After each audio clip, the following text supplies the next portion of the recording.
ഇന്ന് 2025 മെയ് 23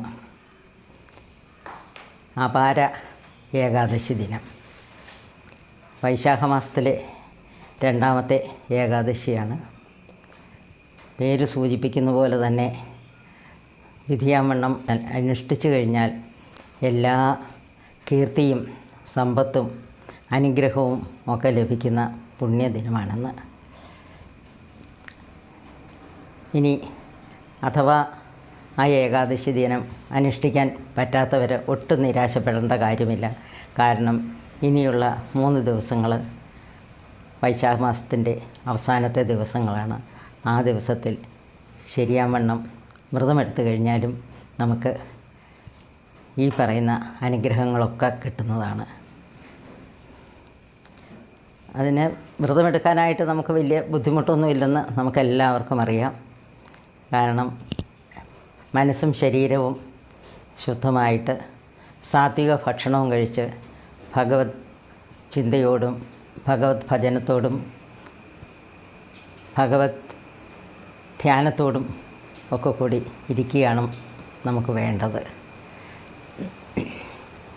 ഈ വൈശാഖ മാസം നമ്മളുടെ ലക്ഷ്മി നാരായണന്മാർ നമ്മളെയൊക്കെ അനുഗ്രഹിക്കാൻ വേണ്ടി ഈ ഭൂമിയിൽ വന്നിരിക്കുന്ന സമയമാണ്. ഈ സമയം കഴിഞ്ഞാൽ അവർ ഈ ഭൂമിയിൽ നിന്ന് പോകും. പേടിക്കേണ്ട, അവരെങ്ങും പോവില്ല. അവരെല്ലാം നമ്മളുടെ മനസ്സിലും നമ്മളുടെ ഒപ്പവും എപ്പോഴും ഉണ്ട്.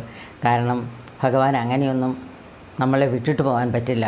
കാരണം ഭഗവാൻ എപ്പോഴും ലക്ഷ്മിയുടെ ഹൃദയത്തിൽ മാത്രമല്ല, നമ്മളുടെ ഓരോരുത്തരുടെയും ഹൃദയത്തിൽ നമ്മുടെ ഭഗവാൻ നാരായണനുണ്ട്. അതുകൊണ്ട് തന്നെ എപ്പോഴും ലക്ഷ്മി ദേവിയും നമുക്കുണ്ട്. പിന്നെ ഇങ്ങനെ ഒരു ആഘോഷമായിട്ട് ഒരു മാസം നമ്മൾ കൊണ്ടാടുന്നു. ഈ അല്ലാത്തപ്പോഴൊക്കെ നമുക്ക് ഇത്രയും വിപുലമായിട്ടൊന്നും നമ്മളിത് ആഘോഷിക്കാറില്ല. ഇപ്പോൾ സകല ക്ഷേത്രങ്ങളും, അതായത് മഹാവിഷ്ണുവിൻ്റെയും അദ്ദേഹത്തിൻ്റെ അവതാരത്തിൻ്റെയും കൃഷ്ണൻ്റെ രാമൻ്റെയും അവരുടെയൊക്കെ ക്ഷേത്രങ്ങൾ വളരെ വിപുലമായിട്ട് തന്നെ ഇത് ആചരിക്കുന്നു.